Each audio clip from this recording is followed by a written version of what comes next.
In this video, we're going to look at how we can define supports on a slope. Now, as you may know, by default in SRAM, when you define supports, they'll be within the global coordinate system conventions, in the X, Y, and Z directions of the global coordinate system. However, you can define joint coordinate systems that use a user-defined coordinate system that can be assigned to a joint to align it with an orientation that's not with respect to the global coordinate system.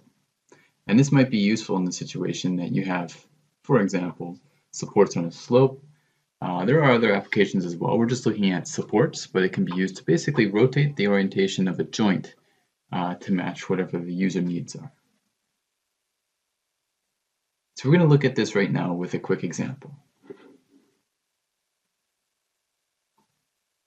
In this exercise here, you can see that I've turned on supports, and well, for a little bit of background, we've got a simple 3D frame, and we have these diagonal members. And these diagonal members reach the ground, and they're supported in multiple degrees of freedom.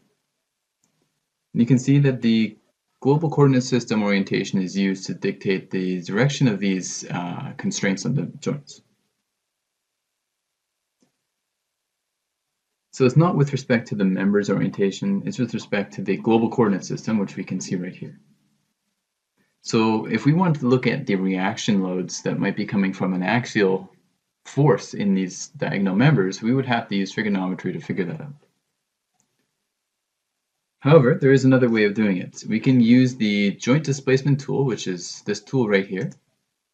And we would need to define a user coordinate system in order to assign a user coordinate system rotation to a joint.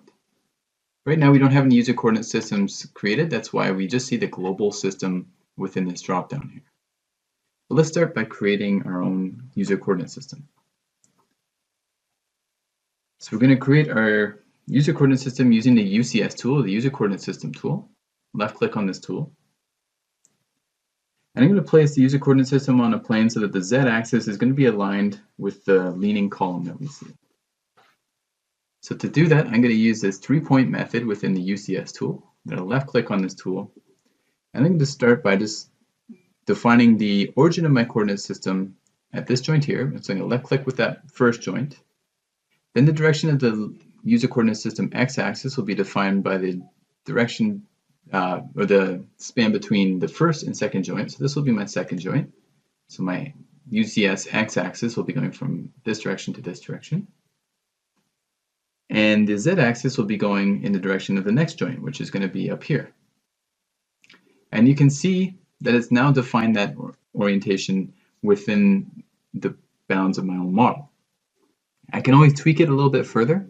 For example, I might want to rotate this even further, but I can right-click on the UCS tool, open this dialog, and then I could rotate this about, let's say, the y-axis, or sorry, the x-axis, another 90 degrees, let's say. I'm going to go negative 90 degrees until I get something that works for me.